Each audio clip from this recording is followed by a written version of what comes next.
Sean, winner of Master Chef in the, brother. what do we call it, Froning Farms Kitchen? Is that what we're going to call Yeah, it? That's what we're Froning rolling Farms with right Kitchen. now? There Sounds we go. good. Sounds I've recently gotten obsessed with briskets. Okay. I've spent a lot of money and I've ruined one or two. I'm not gonna lie. Everybody does when they start but out. I feel like it was trial by fire. But hey, why not go to the pros and the Master Chef here and let's talk brisket. You know, I'm becoming becoming a pro, excited. right? So I'm still kind of learning about brisket too, but it's such a unique cut, right? Because this brisket, we could have another one right next to it. This one cooks in 4 hours. This one cooks in 14 That's hours. one of the main right? things that I've learned is everything switches. Like I could, like you're saying, there's been a couple times where I'm like, oh, I got 4 hours before I need to go check that thing. And then it's done. And I walk back and I'm like, crap, where's my paper? I gotta wrap it. So. Okay, so the reason brisket is such a tough cut, it's very heavily used. So the brisket kind of wraps down and underneath. It's a peck. Yeah, it's a pec muscle, and then a little bit more that kind of comes down on the rib cage. The serratus. Right? Yeah, you would definitely know those things. I do not.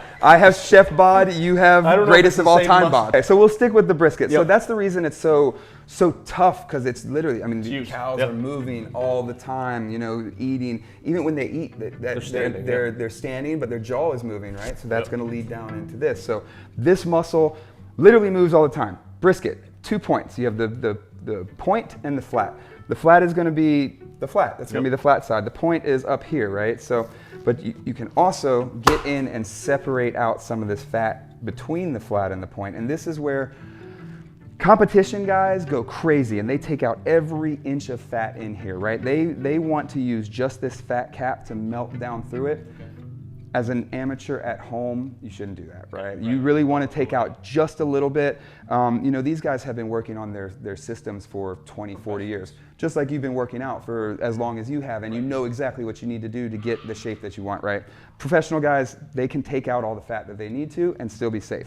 So what we're gonna do is we're gonna take out some of this part right here. This is called the decal. Decal. Yeah, this is the decal. This will never render down, right? So it goes, it's hard, right? You can tough. Yep. You can hear it, Okay. right? Yep. So this will never render down unless you go up to 500 degrees. If you do that, you're gonna roll your brisket. Brisket's done. So we're gonna use a couple knives. Really, you can use whatever knife you like, whatever is best and whatever you feel comfortable with. Right. We're gonna use a boning knife and a paring knife. Paring knife I use for little scrapes. The boning knife I'll use for long cuts, right? Gotcha. So let's get started in here. Okay. And then I'm gonna let you do some of this too. So I'm not gonna do it all by myself. I don't want to screw this up, but You kicked my butt in the gym, right? It's your turn. All right, it's your turn. Deal. All right, so let's get in here. So I'm just gonna make some long slices kind of curving around the decal, right? And if you take out a little bit of the meat, don't be concerned. Look, we got a little teeny chunk there. That's not bad. But again, the longer, straighter slices you can make, the better. You don't want to be sawing at it, right? Because that's going to really kind of, that is where you're going to tear. a good sharp knife comes in. Good sharp knife, sharpen your knife before you start, right? And then the boning knife really kind of works to get in there, right? So we're just going to kind of make another long cut right there, and then we'll come down on the front and make one, right? So also, I know you probably wouldn't use this because, you know, it's not really in your diet wheelhouse. Really? Yeah. Okay. So save this fat. You can melt this fat down. Okay. Beautiful French fries. Really? Yeah. Beef fat fries, tallow fries are absolutely amazing. But again, so we're going to get in here. We're going to take off a little bit more of this decal. And you can actually kind of start pulling it away once you get in there. All right. So here's where you have to make a decision, right? Do you want to cut in and separate a little bit the flat from the point? You shouldn't completely separate it. Right. I don't think you really need to do that, right? So what we're gonna do is we're just gonna make a little incision, trying not to get into the meat. Okay. And the reason we're doing this is so we can season up in here. Into here, right? Okay. Get some flavor in Get there. some flavor in there, but not separate the point from the flat, right? Gotcha. And then it also, now that you've got this pulled back, you can see some of the harder fats. Yeah. Anything that's hard, you want to get that out. You want to get that out, right? But when you get in here, this is nice and soft. So you feel that, and then you feel that. Yeah. Completely different, right? Yeah. So this, we're going to get this guy out for sure. So we've still got some nice fat coverage in here, right? So this is fine. Honestly, we're using prime brisket here, so you're going to have less fat, and you're going to have more intermuscular fat, right? So. Yeah, but you know, most brisket guys will tell you to leave this at 1/4 of an inch. I mean, look at that. We're already kind of there, right? So we don't have any trimming. One thing that I want to tell you about as well is this discoloration right here, right? Yep. So yeah, so we don't be worried about this. That's where they dunk it in boiling water and they use it to vacuum seal, right? So the heat helps suck out the oxygen. And it's just literally for packaging, man. So we are pretty good on trimming. This one, being a prime brisket, the better quality meat that you get, the more juicy you're gonna have, the better quality end product you're gonna have, and that's less of that stuff that we just did. So here's the thing. So this is from a prime brisket. If I were to get a choice brisket, you'd probably have a fourth of the weight of the brisket in fat. Right here we've got, that's not even a pound, right? So we've still got about probably, let's just round it to a pound. We'll say we've got an 8-pound brisket here. Okay, so a couple things you can go from here. You can inject this thing. You could definitely marinate it overnight if you wanted to. I like doing an injection. You can buy some stuff where you get, it actually has enzymes and proteins in the injection, and it helps keep it juicier. Okay. That's the trick the Champion brisket guys do, right? They cheated a little bit. Gotcha. So there's all the technical stuff. Now it's time to season this. We'll let you season this up because I got beef fat hands. So we want to do a nice paper thin layer over the whole thing. Don't forget to get in here, get this guy a little bit, and then we'll move on from there. All right, we're using Lone Star beef and brisket rub, a little bit of salt, pepper, and paprika.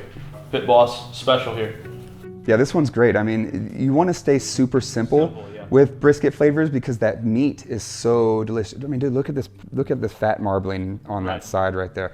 So another seasoning that I really like to use is the Pit Boss smoky salt and cracked pepper. Yeah. Just salt and pepper. What I've done in the past is just a salt shaker and pepper is usually what I do. That's what they do it in Texas. A little bit more. A little bit more.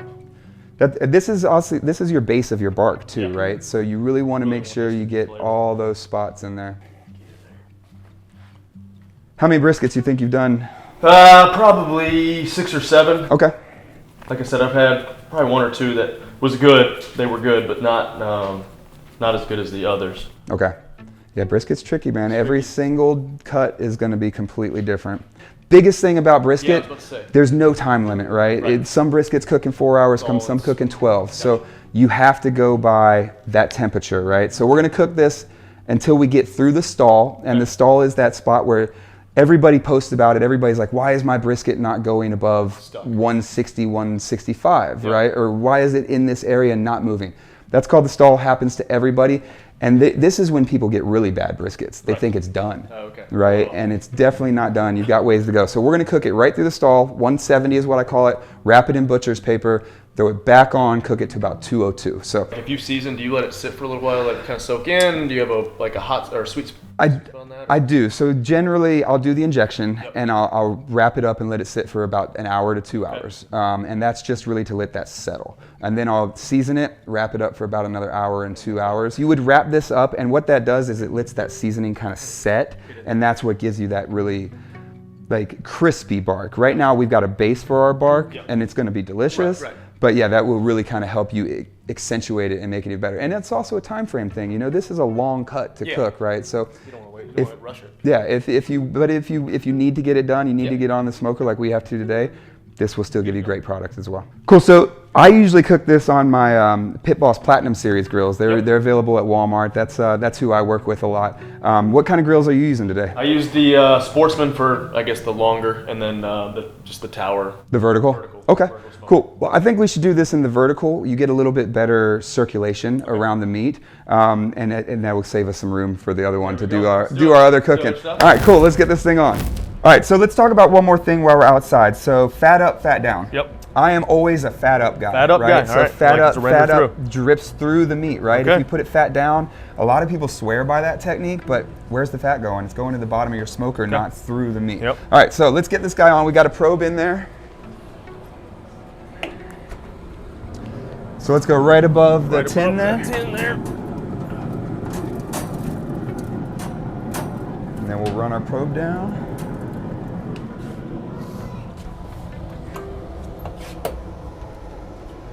All right, 250 degrees. We're going to cook this until we have an internal temperature of 165, 170.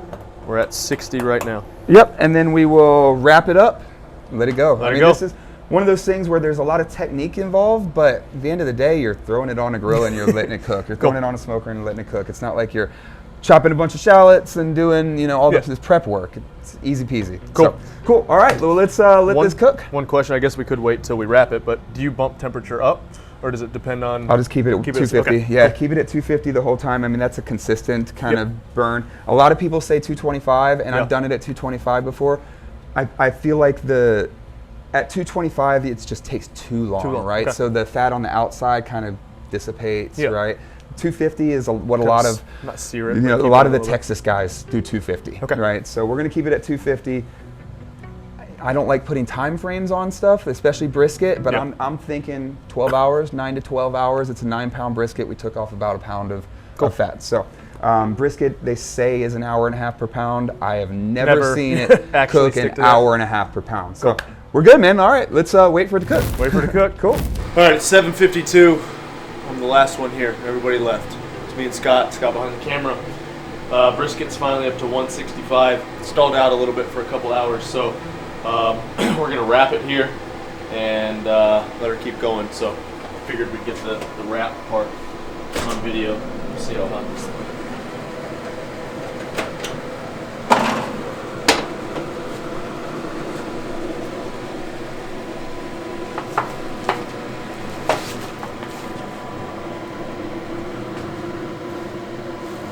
Tricky here. Go. All right. We didn't have anything to spray it with. Sean said he likes to spray it like with either like some type of spritz, but we did put a little bit of apple cider vinegar on it. Not a crazy good bark, but it looks pretty good. So said move the thermos or the probe into the tip for rest here. Let me make sure I'm going into the meat and not through it. All right, so we're gonna wrap it in butcher paper. Keeps that moisture in a little bit better than aluminum foil.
All right, so we're wrapped.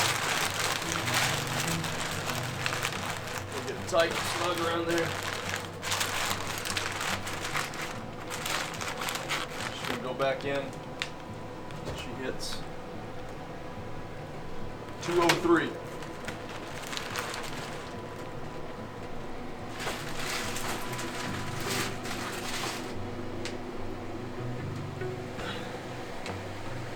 All right. See you guys in the morning. I'll probably pull it out sometime middle of the night. So we'll see you in the morning.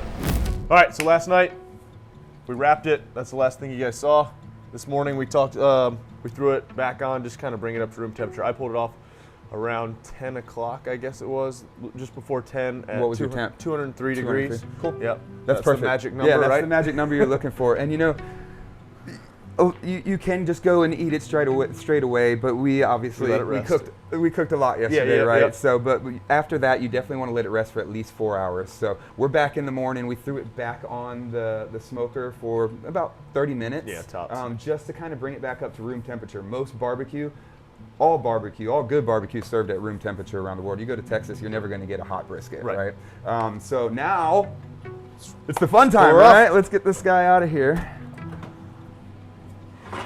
I mean, look at all the juice.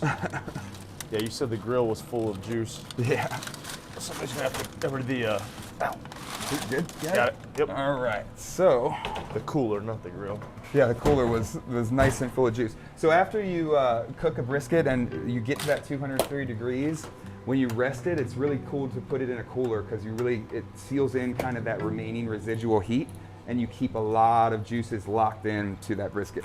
So, unwrap this bad boy. Ooh, there's a lot of grease in there.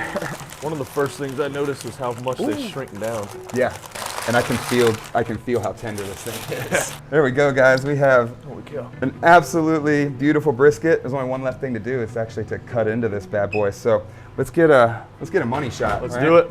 We'll show you the proper way to cut a brisket. We're going to show you the inside of it first. So 3, 2. So there's two parts, like we've been talking about, to a brisket, the point and the flat. The flat is the bigger piece. The point is this smaller piece of meat. So we're going to separate those two guys, because in a brisket, the grain structure runs 2 different ways in the meat, right? So, and you always want to cut against the grain, right?